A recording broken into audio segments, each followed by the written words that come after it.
ఇక దేశంలో వర్షాలు విస్తారంగా కురుస్తున్నాయి. ఈ నేపథ్యంలో అందరిలాగే ఆ దంపతులు వడాపావు తినాలనుకున్నారు. అనుకున్నట్టుగానే దగ్గరలోని వడాపావు బండి వద్దకు వెళ్లారు. ఆ వడాపావే వారి కొంప ముంచింది. ఎందుకంటే ఎప్పటి నుంచో వృద్ధ దంపతుల కదలికలను గమనించిన ఓ దొంగ తన చేతివాటం ప్రదర్శించాడు. వారితో పాటు వచ్చిన ఆ దొంగ వడాపావు తినడం మానేసి వారి నుంచి ఏకంగా 5 లక్షల విలువైన నగలను దోచుకున్నాడు. ఈ ఘటన పూణేలో జరిగింది.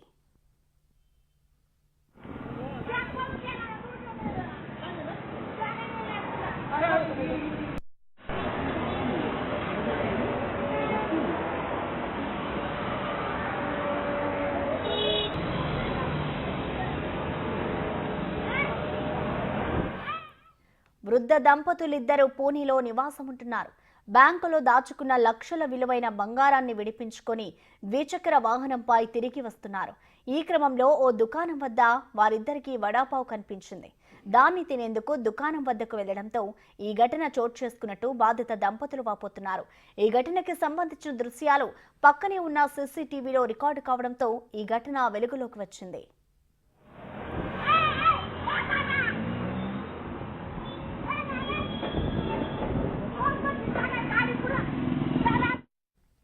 ఇక్కడ మనం ఈ సీసీ ఫుటేజ్ వీడియోలు చూసుకుంటే వృద్ధ దంపతులిద్దరూ ఫుడ్ జాయింట్ వద్ద స్కూటర్ను ఆపి రోడ్డు పక్కన పార్క్ చేశారు.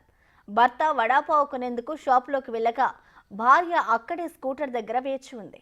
అప్పటికే వారిపై ఇద్దరు దొంగలు రెక్కి పెట్టి వెంబడిస్తూ వచ్చారు. కొన్ని సెకండ్ల తర్వాత బైక్పై ఒకరు, రోడ్డుపై మరొకరు దొంగతనానికి స్కెచ్ వేశారు. బండిపై ఉన్న ఓ దొంగ ముఖానికి మాస్క్ పెట్టుకొని స్కూటర్ దగ్గర అటూ ఇటూ తిరిగాడు.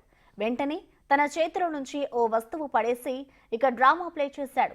కింద పడిన వస్తువు మీదేనా అంటూ ఆమెను ప్రశ్నించాడు.